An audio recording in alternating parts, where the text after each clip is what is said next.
This is a reading of Wishtree, chapters 38 to 41. As for me, my reputation grew. Hadn't Maeve's wish come true in the heart of a wish tree? Didn't that mean anything was possible? Of course, as Squibbles often reminded me, I had nothing to do with it.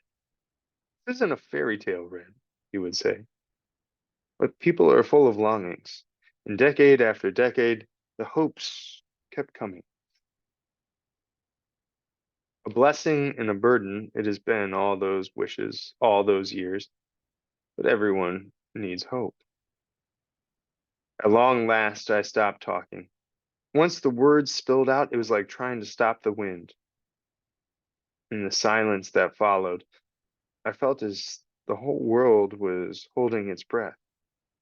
I'd broken the rule.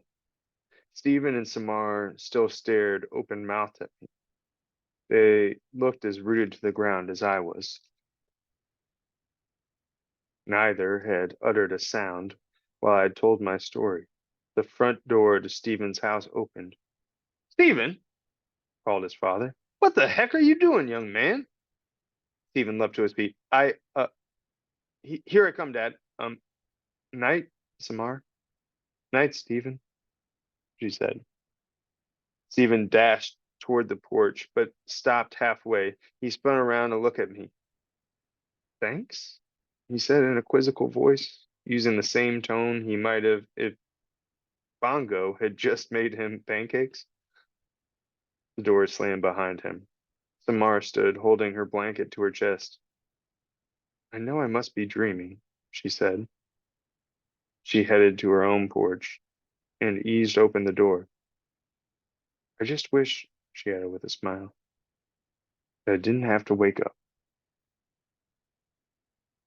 Almost instantly, I regretted what I had done. I'd broken the rule. The biggie. I deliberately spoken to people. And not just a few words, I'd spoken a river of words. It wasn't like that frog in the mailbox. I hadn't broken the rule accidentally. I'd broken the rule because I wanted something. I wanted to matter. I wanted to do something meaningful before I died. I'd done it for myself. After the shocked babies and their equally shocked parents were safely ensconced in their dens, I admitted my feelings to Bongo. I waited for her to yell at me. Bongo is good at yelling, extremely good. You might even say she has a gift. Why did I do it, Bongo? I murmured, why? She flew to home plate. She stroked my rough bark with her sleek head. You did it, my wise old tree, because you had a story to tell. It was foolish, I said. I'm not supposed to be foolish. Not so foolish, Bongo said. Just hopeful. And everyone needs hope, Red. Even wise old trees. Morning emerged slowly, heavy with clouds.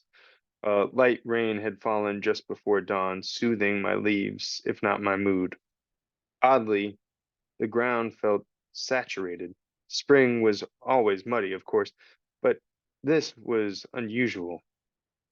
It would make for a messy wishing day tomorrow. An early rising old gentleman with a bamboo cane approached. He paused to attach a small piece of blue paper to my lowest branch, using a bit of twine.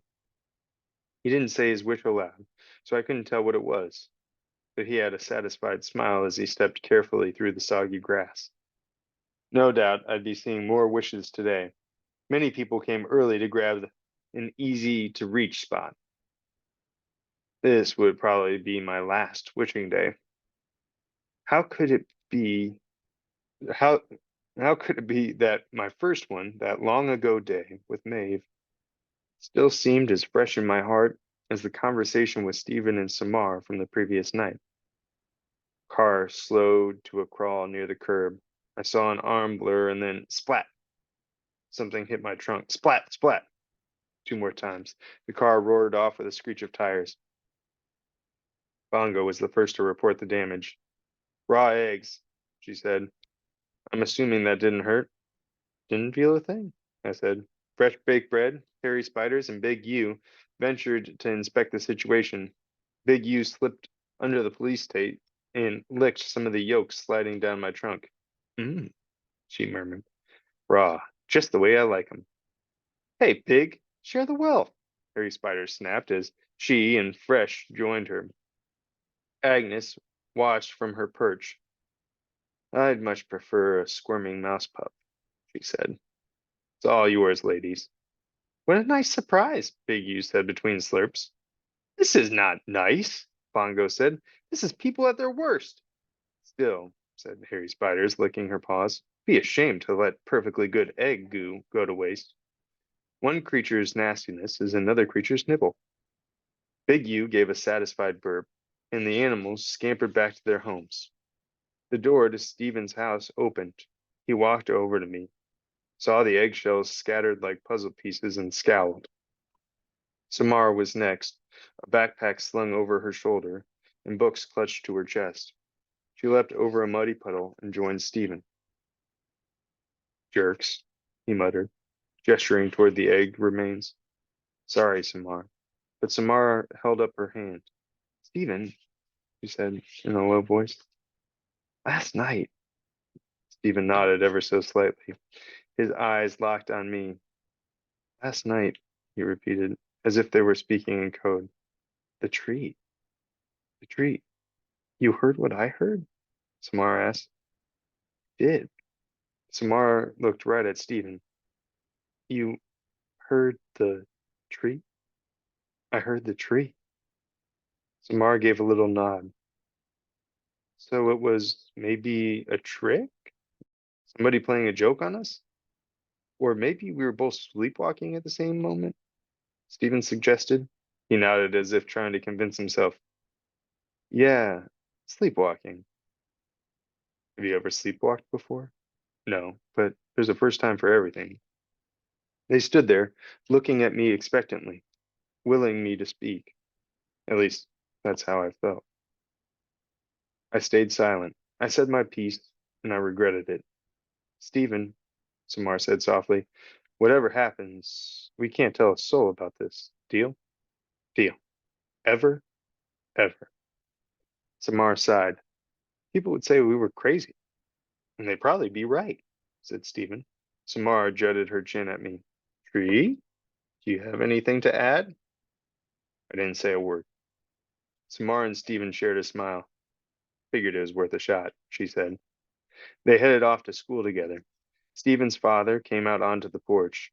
He was holding a cup of coffee. He caught sight of Stephen and Samar and frowned.